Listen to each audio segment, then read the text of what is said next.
اعوذ باللہ من الشیطان الرجیم، بسم اللہ الرحمن الرحیم۔ السلام علیکم۔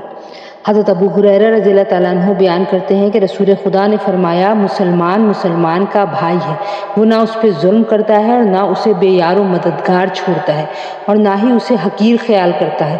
تقویٰ یہاں ہے۔ اور آپ نے اپنے سینے کی طرف 3 مرتبہ اشارہ کیا۔ کسی آدمی کے برا ہونے کے لیے یہی کافی ہے کہ وہ اپنے مسلمان بھائی کو حقیر خیال کرے۔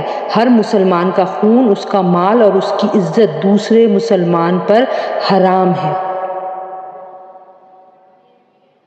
حضرت ایاز بن حمار رضی اللہ تعالیٰ عنہ بیان کرتے ہیں کہ رسول خدا نے فرمایا، اہل جنت 3 قسم کے ہیں: منصف، خیرات کرنے والا اور نیکی کرنے کی توفیق سے نوازا گیا بادشاہ۔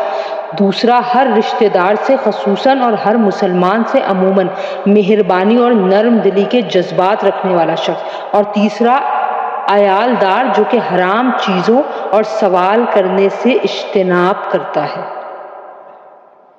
جبکہ جہنمیوں کی 5 اقسام ہیں: وہ ضعیف جس میں عقل نہیں، جس کے ذریعے وہ بری بات سے بچے، وہ لوگ جو تمہارے ماتحت ہیں، جنہیں حلال اہل و عیال اور مال کی خواہش نہیں، خائن شخص کہ اگر اس کے دل میں کسی معمولی سی چیز کا طمع پیدا ہو تو وہ اس کی خیانت کر لیتا ہے، وہ آدمی جو صبح و شام تیرے اہل و عیال اور تیرے مال کے بارے میں تجھ سے دھوکہ کرتا ہے۔ اور آپ نے بخل یا جھوٹے کا ذکر کیا، اور بد اخلاق جو فحش گو ہو۔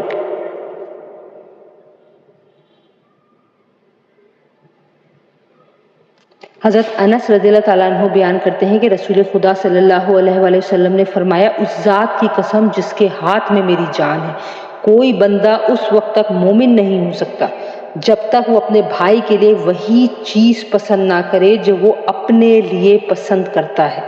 حضرت ابو ہریرہ رضی اللہ تعالیٰ عنہ بیان کرتے ہیں کہ رسول خدا صلی اللہ علیہ وآلہ وسلم نے فرمایا، اللہ کی قسم وہ مومن نہیں، اللہ کی قسم وہ مومن نہیں، اور اللہ کی قسم وہ مومن نہیں۔ عرض کیا گیا، اللہ کے رسول کون مومن نہیں؟ آپ صلی اللہ علیہ وآلہ وسلم نے فرمایا، جس کی شرارتوں سے اس کا پڑوسی محفوظ نہ ہو۔